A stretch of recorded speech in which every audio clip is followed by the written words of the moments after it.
Kung napapansin mong parang mas mabilis maubos ang pera mo ngayon, hindi ka nag-iinarte. Hindi ka rin agad magastos. Talagang mas mabigat na ang presyo ng buhay. Dati, pag nag-grocery ka, may kaba. Ngayon, parang may kasamang character development.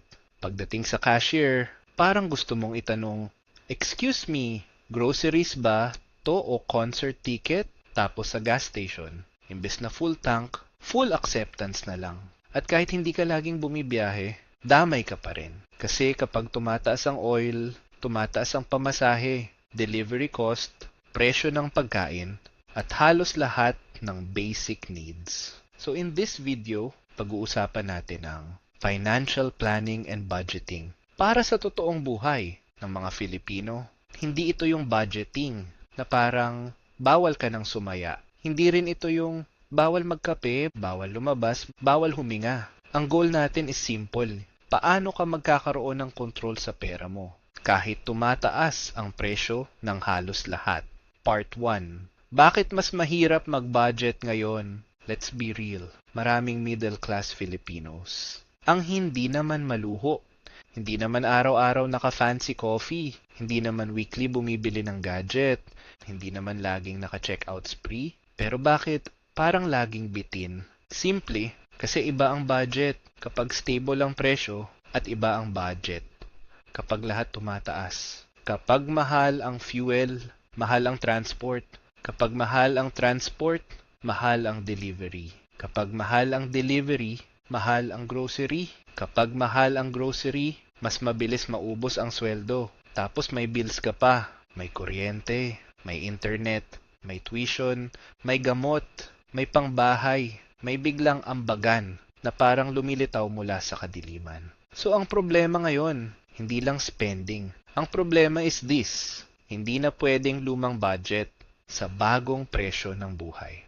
Part 2. Ano talaga ang financial planning? Maraming tao ang nai-intimidate sa phrase na financial planning. Parang kailangan naka-formal wear ka at may hawak na sobrang laking spreadsheet. Pero hindi naman ganoon. Financial planning is simply this: pagdedesisyon kung saan pupunta ang pera mo. Bago pa ito mawala kung saan-saan. That's it. Sa madaling salita, hindi ka lang umaasa na may matitira. Kasi aminin natin, kapag ang strategy mo ay tignan natin kung may matira, ang madalas matira ay sama ng loob. So dapat ang tanong mo ay, ano ang priority ko sa perang darating? That is financial planning. Part 3. Alamin kung saan talaga napupunta ang pera. Bago ka mag-budget, kailangan mo muna ng katotohanan. Hindi hula, hindi estimate, hindi parang dito lang naman. For the next 30 days, isulat mo lahat ng gastos mo. Groceries, gas, pamasahe, coffee, online shopping, food delivery, yung small snack na hindi naman pala small kapag pinagsama-sama, at yung checkout na ang dahilan mo ay sale kasi. Kapag ginawa mo ito, makikita mo kung saan tumatagas ang pera. At minsan, hindi big expense ang problema. Minsan, ang tunay na kalaban ay maraming maliit na gastos na harmless tingnan, pero pag pinagsama, parang may sariling barangay. Part 4. Hatiin ang gastos mo sa tatlo. Para simple, hatiin mo ang gastos mo sa tatlong categories. Una, non-negotiables. Ito yung hindi pwedeng skip: rent or amortization, kuryente, tubig, internet, groceries, pamasahe or gas, tuition, gamot, minimum debt payments. Ito ang survival layer. Pangalawa, flexible essentials. Ito yung mahalaga pero pwedeng bawasan. Eating out, subscriptions, delivery apps, beauty maintenance, extra snacks, small family treats. Hindi sila masama, pero sila ang pwedeng i-adjust kapag sumisikip ang budget. Pangatlo, leaks. Ito ang masakit tanggapin. Ito yung mga gastos na hindi planned, hindi essential, at kadalasang emotional. Stress shopping, late night checkout, duplicate skincare, random Shopee finds. At syempre, ang classic line na, deserve ko to. Oo, deserve mo. Pero minsan, ang wallet mo ay humihingi na ng ceasefire. Part 5. Gumawa ng crisis budget. Ito ang malaking mali ng maraming tao. Gumagawa sila ng fantasy budget, yung tipong, this month, sobrang disciplined ko. This month, walang food delivery. This month, hindi ako bibili ng wants. Wow! Sino ka? Main character sa budgeting seminar? Kailangan realistic ang budget mo. Hindi ideal. Hindi imaginary. So, gumawa ka ng crisis budget. Meaning, inaamin mo na mas mahal na ang grocery, mas mahal na ang gas, mas mabigat na ang daily living. At dahil inaamin mo yun, ina-adjust mo ang numbers mo. Kung dati ang grocery budget mo ay 12,000, pero ilang buwan ka nang nasa 14,000, huwag mong pilitin ang 12,000. Hindi discipline ang tawag doon. Denial iyon with receipts. Update the budget. Face the real numbers. Because you cannot manage what you refuse to admit. Part 6. Essentials first, future second, fun third. Ito ang isa sa pinakamagandang rules. Sa bawat sweldo, ganito dapat ang order. First, essentials. Unahin ang kailangan. Second, future. Ito ang emergency fund, savings, insurance, at debt reduction. Third, fun. Ito ang coffee dates, shopping, gala, subscriptions, at ibang pang-enjoy. Take note, hindi ko sinabing tanggalin ang fun kasi ang budget na sobrang higpit. Madalas hindi tumatagal.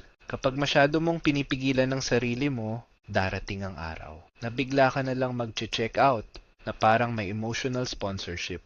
So yes, maglaan ka pa rin ng pang-enjoy pero hindi siya ang mauuna. Part 7. Mag-ipon ng protection money. Sa panahon ngayon, mas mahalaga ang protection. Kasi kapag may biglang nangyari, mas mabilis masira ang budget, nasiraan ng appliance, nagkasakit, may emergency sa school, may urgent gastos sa bahay. At kapag wala kang emergency fund, utang ang sasalo, credit card, loan app, hiram. Swipe now, overthink later. So start small.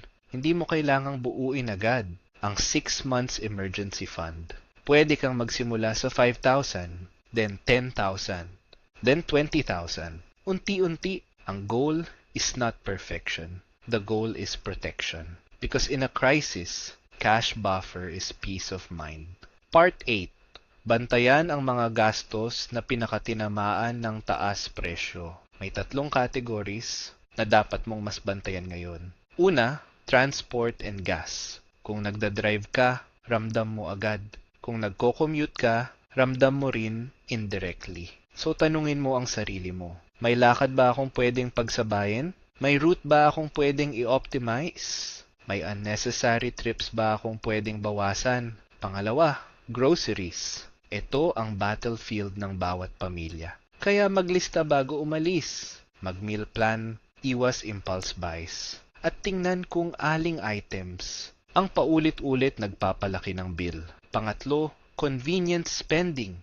Ito ang tahimik pero deadly. Food delivery, add-ons, random snacks, small online purchases. Hindi sila halata isa-isa, pero pag pinagsama-sama, doon mo makikitang kaya pala nilang ubusin ang budget mo. Part 9. Sample budget. Gawin natin itong concrete. Sabihin natin, ang household net income ay 60,000 pesos a month. Example lang ito. 65% for essentials is equal to 39,000. Housing, groceries, utilities, gas or pamasahe, internet, school needs, medicine, minimum debt payments, 20% for future is equal to 12,000. Emergency fund, savings, insurance, sinking fund, extra debt payment if needed, 15% for flexible and fun is equal to 9,000. Eating out, family treats, streaming, coffee, small wants. Kung mas tight ang budget, pwede mong gawing 70% essentials, 20% future, 10% fun. Ang importante, hindi yung exact formula. Ang importante ay may role ang bawat piso. Kapag walang role ang pera, gumagawa siya ng sariling plano. At kadalasan, hindi maganda ang ending. So kung may isa kang tatandaan sa video na ito ito iyon. Hindi mo kontrolado ang pagtaas ng presyo. Hindi mo kontrolado ang oil prices. Hindi mo kontrolado ang economy. Pero may control ka. Sa system mo, may control ka. Sa budget mo, may control ka. Sa habits mo. At sa panahon ngayon, that matters more than ever. Hindi mo kailangang maging perfect. Hindi mo rin kailangang maging sobrang tipid na parang bawal ka nang sumaya. Ang kailangan mo ay maging intentional kasi ang budgeting ay hindi punishment, it is protection. At ang financial planning ay hindi para magmukhang mayaman, it is para maging steady kahit magulo ang paligid. And kung nagustuhan mo itong video, don't forget to comment, like, share, and subscribe to Low-Key Wealth PH. Because remember, low-key is the new wealthy.